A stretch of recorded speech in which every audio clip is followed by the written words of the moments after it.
All right, everyone, welcome back into another NFL DFS video. Going to be breaking down week 6 here, giving you guys my first look build and my first thoughts. Let's go ahead and get into it. And my first biggest takeaway from week 5 is that the running back position is going to be kind of difficult in terms of who we should really be going in on. To me, as it sits right now, there's no clear standout plays. Now, that could obviously change. I'm recording this video on Monday. There could be injuries that pop up. But right now, as it sits, I feel like everyone is sort of on the same playing field in terms of where they are priced and how we should be valuing them. The one player that kind of stands out to me is going to be Bijan Robinson at this cheap of a price tag. Like, who would have guessed at the start of the season that he would be he's $1,000 cheaper than when he started the season. And now he finally gets a great matchup. And that's the biggest thing I want to call attention to. He has had somewhat of more difficult matchups at the running back position. Now, Thursday night, you would have argued that was a good matchup, and he looked good in that game. That's the thing. Robinson has looked good. I don't think we should be taking anything away from him in terms of his play. He's looked good. They just haven't exactly needed him as much. This is a game against the Carolina Panthers where I'm assuming that they're going to be favored to win by a decent margin, which should promote more of a run skip game. And then you get Robinson, who still has been decently involved in a great matchup, great talent. I'm happy to get there, at least as it sits right now on Monday. From there, I don't mind Josh Jacobs going against the Cardinals. I also don't mind James Conner against the Green Bay Packers. Those are both going to be good matchups that I think we want to be targeting. The matchup against the Green Bay Packers is a matchup that to me stands out. The Packers have been a team that you have been able to rush the football against. And it almost seems like teams have almost been forgetting that that's been the case and just not maybe committing to the rushing game as much as they should be. And so James Conner is a play that I really don't mind, but also doesn't feel like someone we need to be going out of our way to target. Tony Pollard's going to be in a good matchup going against the Colts. We did see Tajay Spears kind of sneak in and have a very good game as well last week, maybe coming in off of the bye week. They see that and decide to actually give Spears a little bit more work. That being said, Tony Pollard did look good last week. It's tough to imagine him not getting that amount of carries.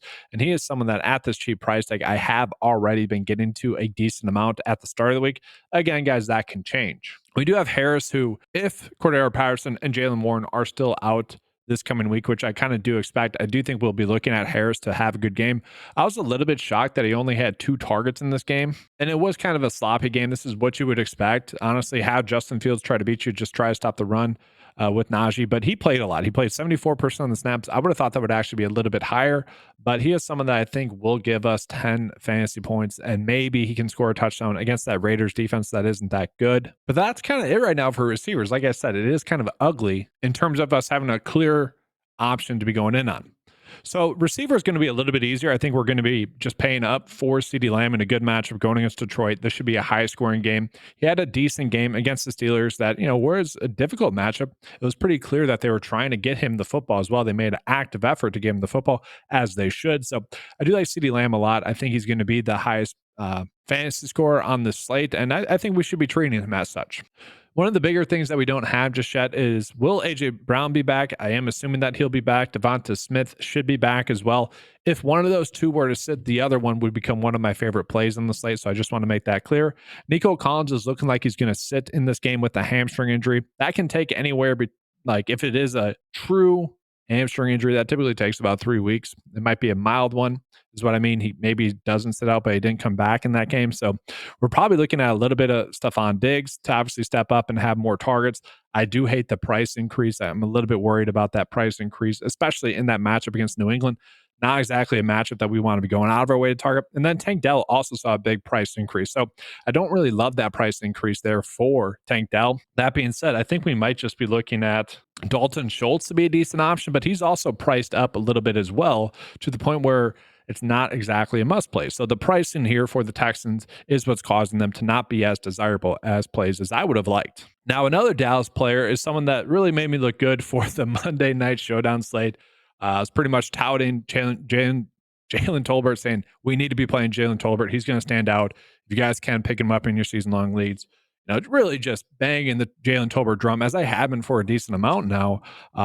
Like 3 weeks, I think. Anyways, I'm really shocked at this pricing. I think this is one of those situations where the pricing was already set in place before that Sunday night football game. Thus, Jalen Tolbert probably would have been 5.5, I would imagine, because he is coming in off of that great game. 10 targets, 7 receptions in a tough matchup. Now he gets a great matchup going against Detroit. I think we want to be going out of our way to target Jalen Tolbert with Brandon Cooks still out. Tolbert ended up with 89% of the snaps, which is not shocking, but I love seeing him get almost 90% of the snaps. That's pretty huge. So I love getting CeeDee Lamb really at below 9K in this great matchup. And I love getting Jalen Tolbert at 5K. That seems to be a pricing mistake. Now, Jaden Reed is someone that was pretty chalky last week, as he should have been. Didn't exactly dominate, but wasn't terrible. Still saw 6 targets in that game. A person that was a chalky disappointment for a lot of people was Dontavian Wicks. 7 targets in that game. Honestly, he had kind of another rough game. So that's like 2 games in a row where it's been a little bit rough. And you guys are probably looking at this. What do you mean rough? He had 25 fantasy points 2 weeks ago against Minnesota. Yeah, but if you watched it, he honestly should have doubled that against Minnesota. He had an end zone grab that he should have been able to make, honestly. And then he had a bad drop on a play that probably is a touchdown as well. Kind of more of the same last week for Dontavian Wicks, which is, as a Packers fan, a little bit annoying.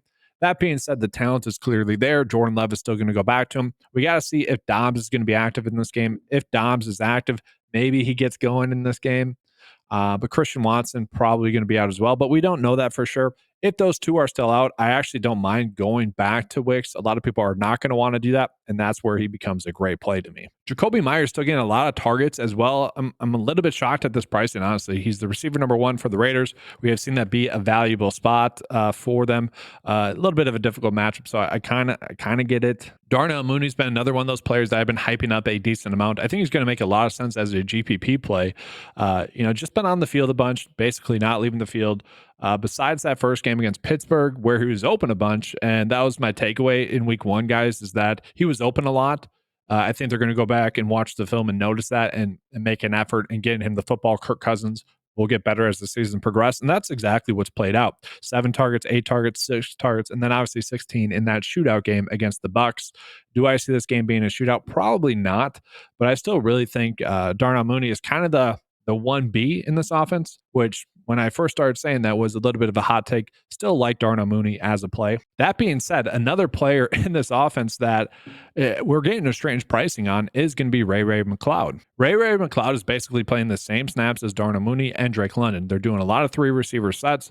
The thing about Ray McCloud is he's the one player that they are directly going out of their way to get him multiple short yardage targets. Okay, he is getting the most manufactured touches out of those 3 receivers, which has built a nice floor. Like, he's not dominating, don't get me wrong, but at the same time, if he had a touchdown in any of these games, I feel like his price would be at least 4.9, maybe 5K, because he's playing a lot, getting a lot of targets, and he's being productive. Maybe not as productive as we would want, but this is a very cheap price tag for a receiver that we can get in a high volume passing offense and in a great matchup going against the Carolina Panthers. So for now, he's one of my favorite values.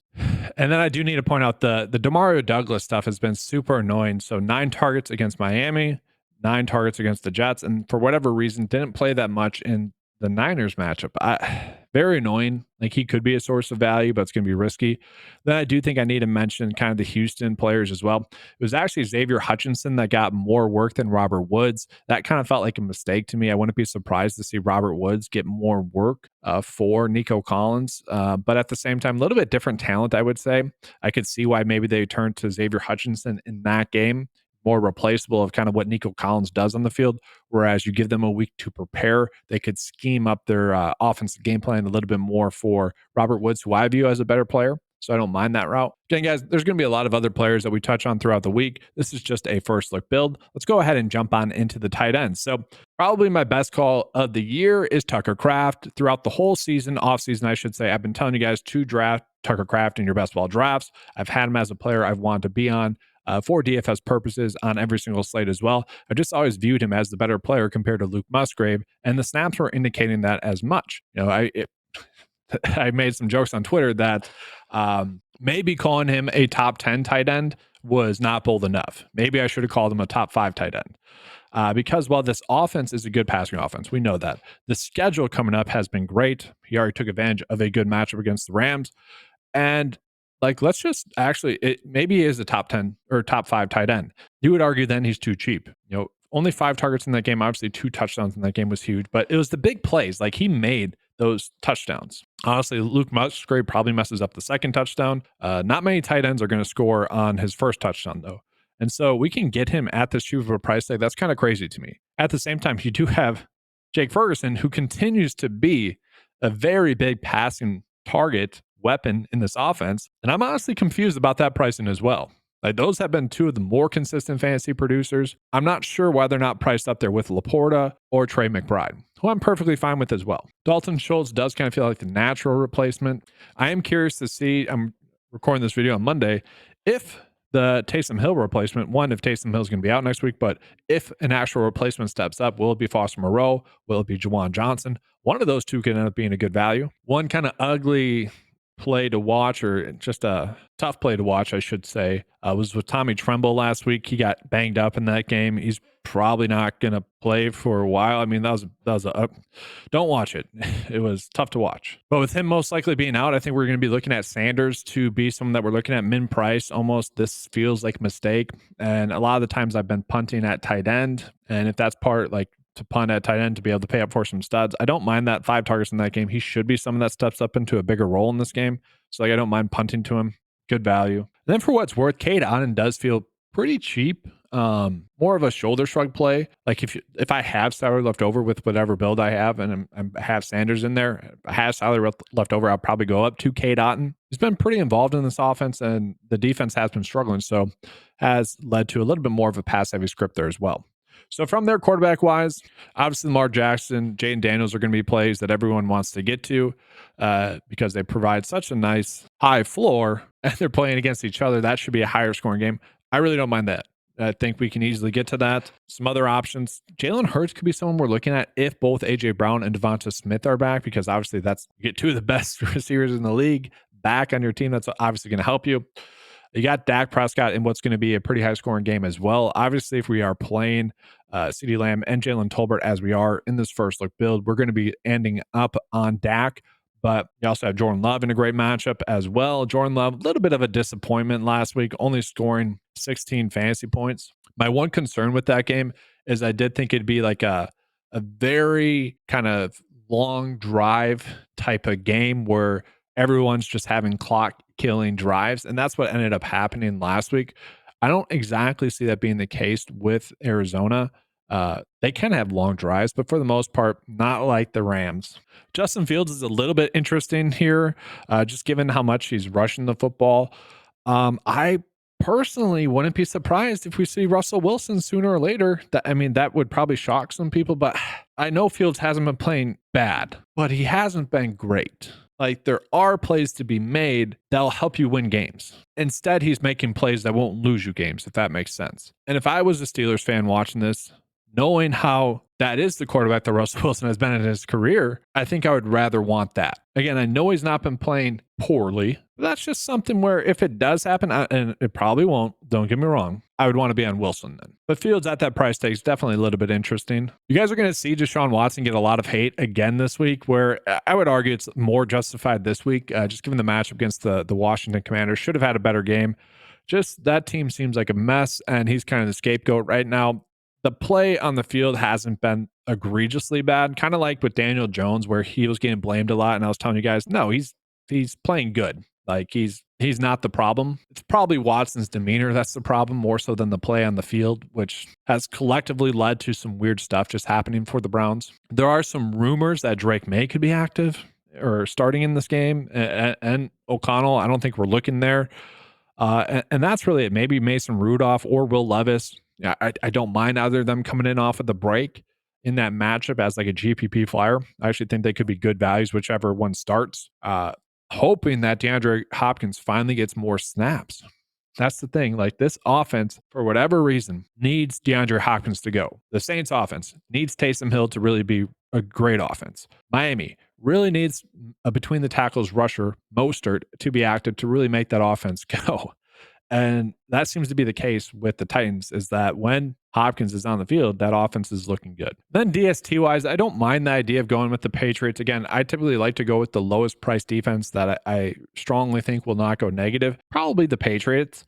Let's say maybe, just maybe, the Brown and Smith aren't active. Devonta Smith and A.J. Brown are not active in this game. Then you'd be looking at the Cleveland Browns there as a DST. I'm kind of okay with that. But again, I expect those two to be active. I think the Colts versus the Titans is going to be the most popular DST. But for the sake of this build, for the sake of kind of how I like to roll out a first look build. Let's go with the lowest price defense I think won't go negative. And then from there, sure, we can get to Alvin Kamara. If Taysom Hill is still out, I think Alvin Kamara is going to be a safe and reliable option for us. Definitely happy to get there. So kind of a strange first look build, but at the same time, I like it. I think this is a good starting point. All right, everyone, that's going to be all for this video. Make sure to give a like and subscribe to the channel. That does help out a lot. Going to be coming out with a lot more content throughout this week. So be on the lookout for that as well, guys. This is finally where it really starts to get fun, honestly, because it's not as straightforward. There's going to be a lot of injury news, some bye weeks that make lineup construction more difficult. And to me, that's kind of the fun part. And so obviously, going to be an interesting week to break down all that stuff. So be on the lookout for all that content. If you guys want any access to the